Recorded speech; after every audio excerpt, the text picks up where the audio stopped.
Hello and welcome to Datacasts.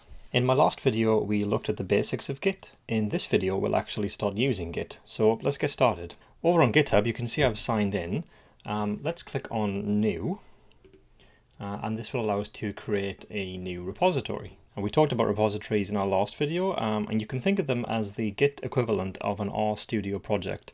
So effectively a place to store and organize our files. Though in Git's case, it stores versions of our files that it tracks on our behalf. Now I'm going to call my repository r_tutorial, just like I did with the name of my R project in the previous video.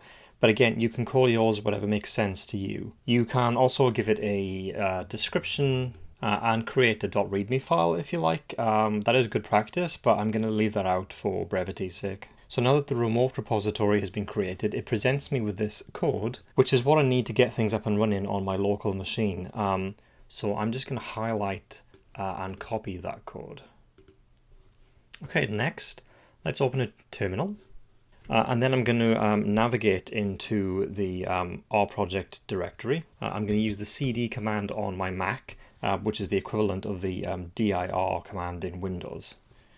So this is actually in my code directory. And if I list everything in this directory with ls, I can see that the one that I want here is r_tutorial. And now again, if I list the files in here, we can see one of the files that we looked at in the previous episode, namely r_tutorial.rproj. This is the R project file. The gitignore file is a hidden file, so we can't see it here. So now that I'm in this directory, what I'm going to do is I'm going to paste the code that we just copied and just hit enter there.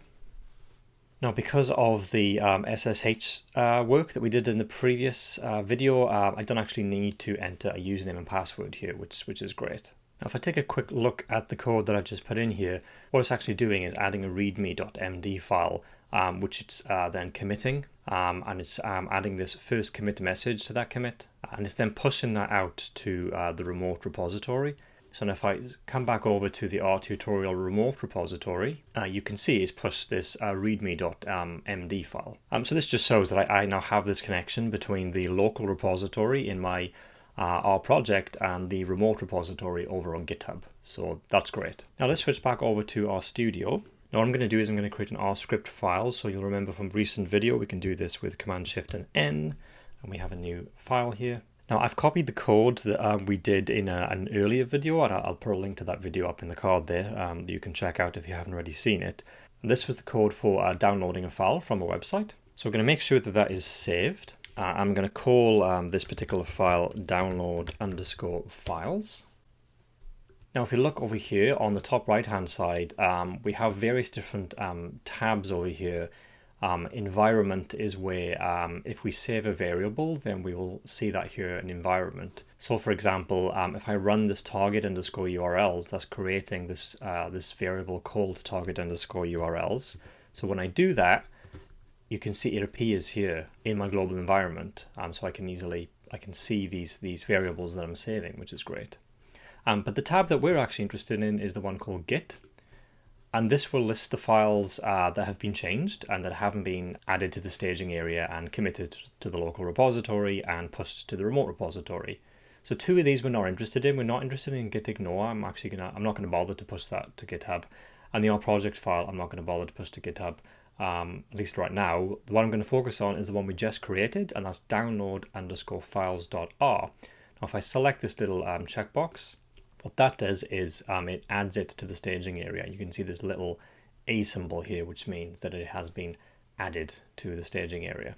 Like I said before, staging files means we're telling Git that these are the files we want to track. But in order for Git to actually track them, it requires us to commit them to the repository. Remember that this is the local repository, which only exists on a local machine, as opposed to the remote repository that we just set up on GitHub. Alright, so how do we commit these files to the local repository? Well, we can just select commit. This brings up this new window. We can see that we have this download_files.r file selected. It's in the staging area.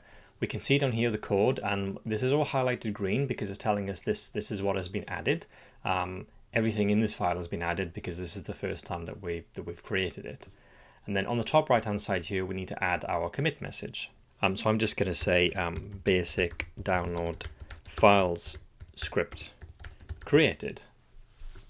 So I'm just sort of basically describing what's going on with this file. That way, if we wanted to revert to a previous version of our code, then our commit message will help us to decide which version of the code we need to use. Okay, so I'll just click on commit, and there you go. It's just confirmed to us that this file has been committed. Now the final step here is to push what we've just committed in our local repository out to the remote repository on GitHub. That code we pasted into the terminal earlier means that we're all set up for this. So let's just select push on the top right here.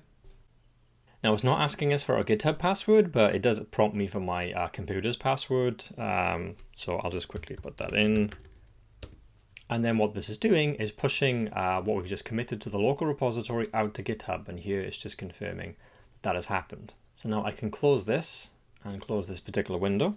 Now let's switch back over to GitHub. I'm going to go into my R tutorial repository. And hey presto, there's the download_files.r file. And you can see the commit message, basic download files script created. Now if I just select this file, there's our code. So it's all backed up and this is available for anybody else to pull. You'll notice that everything we've done so far has moved in one direction, adding files to the staging area, committing the stage files to the local repository, pushing the committed files to the remote repository. Things can also move in the other direction. We can pull from a remote repository, for example, but I'm not going to go into that right now. As always, if you want to learn more about Git, then I will have links in the description box down below. The important thing now is that we can use Git to manage our code and push everything out to GitHub as a backup and to share with others.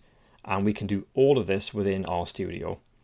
With this new understanding, we're now ready to move on in our next video towards further developing the code we've already written. See you next time.